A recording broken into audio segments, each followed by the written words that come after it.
हे दोस्तों, welcome welcome welcome to Phoolwala tuitions by Jimmy sir.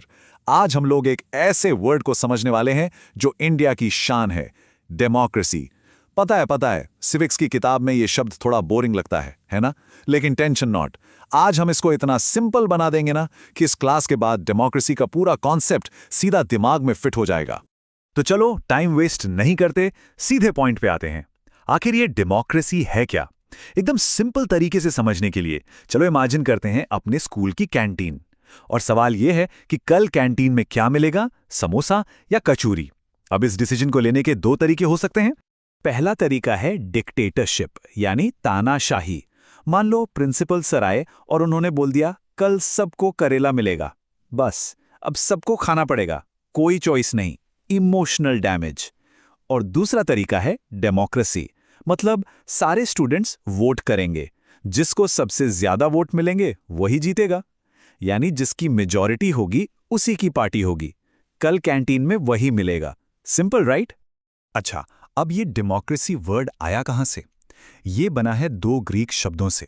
पहला है डेमोस, जिसका मतलब है पब्लिक यानी जनता, और दूसरा है क्रेटोस, जिसका मतलब है पावर यानी शक्ति। तो दोनों को मिलाकर क्या बना? पब्लिक की पावर। यार, इससे सिंपल क्या होगा?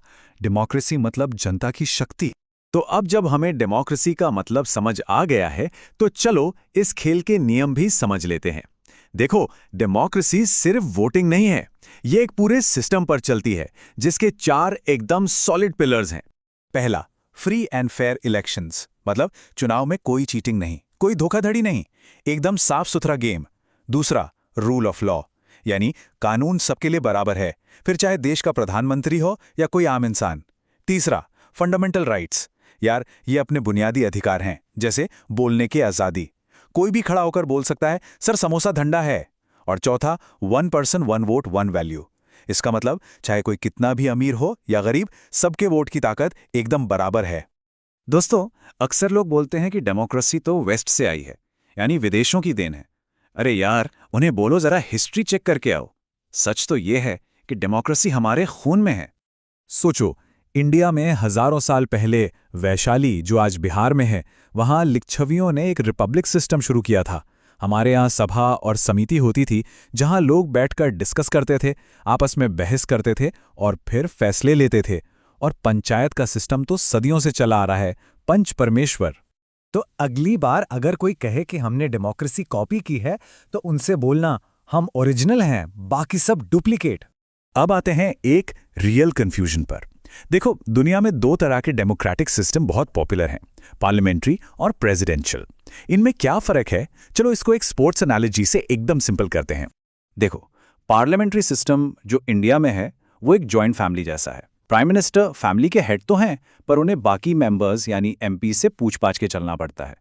अगर ज्यादातर एमपीस को लगे कि पीएम ठीक काम नहीं कर रहे हैं, तो वो नो कॉन्फिडेंस मोशन पास कर सकते हैं, जिसका मतलब होता है हमें आप पर भरोसा नहीं, और तब पीएम को रिजाइन करना पड़ता है। वही प्रेसिडेंशियल सिस्टम जो यूएसए में है, वो एक सोलो कैप्टन जैसा है। प्रेसिडेंट के पास फिक्स 4 साल का कॉन्ट्रैक्ट होता है और वो अपने हिसाब से अपनी टीम चुनते हैं। इसको ऐसे समझो, इंडिया में पीएम को हमेशा टेंशन रहती है कि कहीं कोई गठबंधन का साथी गुस्सा ना हो जाए, और यूएसए में प्रेसिडेंट बोलता है आई एम द बॉस। लेकिन दोस्तों, हर सिस्टम में ना कुछ गड़बड़ियां होती हैं। हमारी इंडियन डेमोक्रेसी के सामने भी 3 बड़े विलन्स खड़े हैं। इनके बारे में जानना बहुत जरूरी है। तो पेश है रियलिटी चेक। पहला villain, money and muscle power. कुछ लोग वोट के बदले बिरयानी या पैसे देते हैं। भाई, एक बात याद रखना, 500 रुपए के लिए अपने 5 साल बर्बाद मत करना। वोट हमारी ताकत है, उसे बेचना नहीं है। दूसरा विलेन है जातिवाद और सांप्रदायिकता। हम लोग अक्सर कैंडिडेट का काम नहीं देखते, उसकी जाति या धर्म देखते हैं। ये तो वही बात हो गई कि अपने मोहल्ले के नालायक को टीम में ले लिया, पर टॉपर को नहीं, क्योंकि वो दूसरे मोहल्ले का है। हमेशा काम करने वाले को चुनना है, जाति वाले को नहीं। और तीसरा, और आज के टाइम का सबसे खतरनाक विलेन, फेक न्यूज। ये जो व्हाट्सएप यूनिवर्सिटी के टॉपर्स होते हैं ना, इनसे बच के रहना। एक मैसेज आया, एप्पल खाने से वोटिंग पावर बढ़ती है, और सबने फॉरवर्ड कर दिया। यार, एक अच्छी डेमोक्रेसी के लिए एक इन्फॉर्म्ड सिटीजन यानी एक जागरूक नागरिक होना सबसे जरूरी है।